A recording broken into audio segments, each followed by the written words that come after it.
UPPCL के 603 कर्मचारी लगातार अपने अधिकार की मांग कर रहे हैं।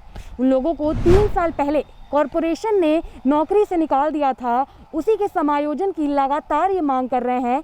46 दिनों का समय पूरा हो चुका है, ना तो कोई अधिकारी इनकी सुध लेने आया है, ना ही किसी प्रकार से इनकी मांगों पर कोई कार्रवाई हुई है। आप देख सकते हैं कि यहाँ पर कर्मचारी मौजूद हैं। इतने दिनों से आप लोग धरना प्रदर्शन कर रहे हैं।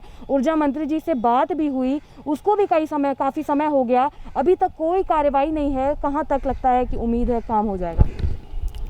मैं नेपाल सिंह गाजियाबाद से हूँ और मैं आपके चैनल के माध्यम से बताना चाहता हूँ कि आज लगभग 1 महीने का समय 30 दिन बीत चुके हैं माननीय ऊर्जा मंत्री जी से इस प्रकरण को लेकर के कि उन्होंने कहा था, आश्वासन दिया था कि मैं आपके प्रकरण को संज्ञान में लेकर के जो है इस पे कार्रवाई चल रही है।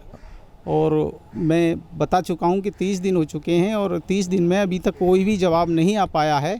और हमारे इस धरने को आज 46वां दिन है। बड़ी विडंबना की बात है और बड़े दुख की बात है कि जो है मतलब वो सरकार अभी तक इस पर संज्ञान या कोई विचार नहीं कर पाई है।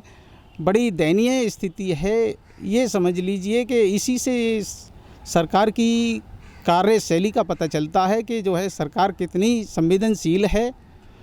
और मैं समझता हूँ कि माननीय योगी आदित्यनाथ जी से बार बार निवेदन करता हूँ, माननीय ऊर्जा मंत्री से भी निवेदन करता हूँ कि हमारी इस प्रकरण को संज्ञान में लेकर जो है इस पर कार्रवाई करें और हमें न्याय दें।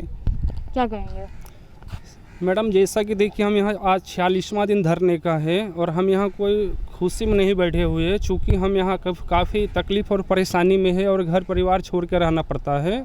और चूँकि जैसा कि मान लीजिए कॉरपोरेशन इतना गलत हम लोग के साथ में कर रहा है, जैसा कि हाई कोर्ट से लेके सुप्रीम कोर्ट तक का ऑर्डर है और उस ऑर्डर को हमने कई बार ज्ञापन भी दिए हैं, उनको हम बोले भी हैं, मगर कॉरपोरेशन का इतना गलत रवैया है, वो हमारे बात को सुनने के लिए बिल्कुल भी तैयार नहीं होते हैं। इसके बाद जहाँ तक है ऊर्जा मंत्री श्रीकांत शर्मा जी है, उनके पास में भी हम लोग भी गए, तो उसने कॉरपोरेशन से वार्ता कराने के लिए वो टाइम भी दिए थे और हमारे भाई लोग गए भी थे वार्ता करने के लिए, ठीक है।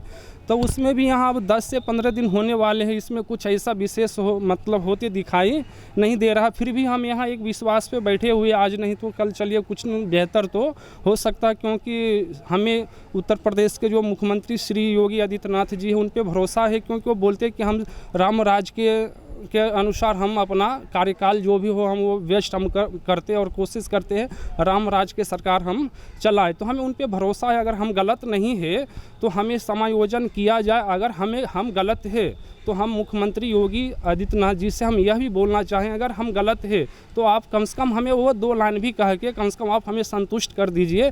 हम आपके दरबार पे फिर कभी नहीं जाएंगे समायोजन के लेके। अगर हम सही है तो आप हमारा समायोजन भी कीजिए। हमें मुख्यमंत्री योगी आदित्यनाथ पे पूर्ण भरोसा है, आज नहीं तो कल वो हमें ज़रूर सुनेंगे। जी मैडम। मैडम, आपके माध्यम से हम यही कहना चाहते हैं कि इको गार्डन में लगभग 46 दिन हो चुके हैं धरना देते हुए, और लखनऊ के बारे में ये कहा जाता है, एक बड़ी फेमस लाइन है कि मुस्कुराइए आप लखनऊ में हैं। लेकिन पिछले 46 दिन से हम लोग लखनऊ में धरना दे रहे हैं, यहाँ मुस्कुराना छोड़िए खून के आंसू बहा रहे हैं। चाहे सरकार हो चाहे कॉरपोरेशन हो, कोई भी नुमाइंदा हमारी बात सुनने को तैयार नहीं है। और ऐसा लगता है कि जैसे पूरी सरकार को ब्यूरोक्रेसी चला रही है। ब्यूरोक्रेसी ने सारा जो है सरकार को मोटिवेट कर रखा है कि ऐसा नहीं करना है। और चूँकि इस पूरे प्रकरण की जो एक मूल जड़ है CCC की समकक्षता को लेकर के है, और अगर कोई भी विज्ञप्ति जारी होती है, किसी भी विभाग की विज्ञप्ति जारी होती है, तो उसमें योग्यता को तय करना वो विभाग का काम होता है, ना कि अभ्यर्थियों का काम होता है। और अगर विभाग ने उसकी योग्यता तय नहीं की है तो ये विभाग की गलतियां हैं। तो विभाग की अगर गलती है तो उसका खामियाजा हम क्यों भुगत रहे पिछले 3 सालों से। एक कम पढ़े लिखे को भी अगर हम अपने प्रकरण के बारे में बताएंगे तो वो भी ये सुन के कहता है कि हाँ वाकई आप लोग के साथ गलत हुआ है। तो हमारे श्री योगी जी इतने पढ़े लिखे हैं, ब्यूरोक्रेट्स में इतने बड़े अधिकारी बैठे हैं, ऊर्जा मंत्री जी हैं, लेकिन उनको पता नहीं क्यों क्या है कि आज तक उनको हमारे पास समझ में नहीं आ रही है या हमारी बात पहुँच नहीं रही है। आपके माध्यम से यही कहना चाहेंगे कि आज 46 दिन हो गया है और यहाँ से हम लोग बराबर अपनी आवाज़ पहुँचाने का प्रयास कर रहे हैं वहाँ तक, और अगर हमारी आवाज़ उनके कानों तक हो सकता है शायद ना पहुँच रही हो, तो हम इको गार्डन से निकल के रोड पर भी आएंगे और मुख्यमंत्री के आवास का भी घेराव करेंगे, विधानसभा का भी घेराव करेंगे, और वहाँ पहुँचकर उनके समीप जाकर के अपनी बातें वहाँ तक पहुँचाएंगे, ताकि हो सकता है कि वहाँ जाकर के जब हम आवाज़ दें, शायद उनके कान तक आवाज़ जाए और वो हमारी बातों का समाधान कर चुके।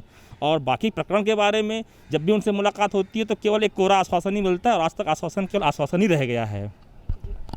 क्या कहेंगे सर, इतने दिनों से धरना चल रहा है, अगला कदम क्या हो सकता है आप लोगों का? क्योंकि कोई सुनवाई नहीं है, कोई अधिकारी यहाँ नहीं आया, तो क्या हो सकता है अगला कदम? मैडम, मैं आपके चैनल के माध्यम से फिर पुनः बताना चाहता हूँ, और हमारे जो साथी हैं गणों ने भी बताया है आप लोगों को, अपनी पीड़ा जो है व्यक्त की है। हम इतने दुखी हैं कि हम अपना बयान जो है मतलब पूर्ण रूप से सही ढंग से नहीं कर पा रहे हैं आपके समक्ष। लेकिन मैं ये कहता हूँ कि अभी तक जो है 46 दिन हो चुके हैं, माननीय योगी आदित्यनाथ जी के कानों तक भी पहुंच चुकी होगी हमारी आवाज़, और माननीय ऊर्जा मंत्री के कानों तक भी पहुंच चुकी होगी हमारी आवाज़, और इस प्रकरण पर कोई भी संज्ञान नहीं लिया है। इसलिए हम दुखी होकर के माननीय राष्ट्रपति जी को लेटर लिखा है हमने आज जो है।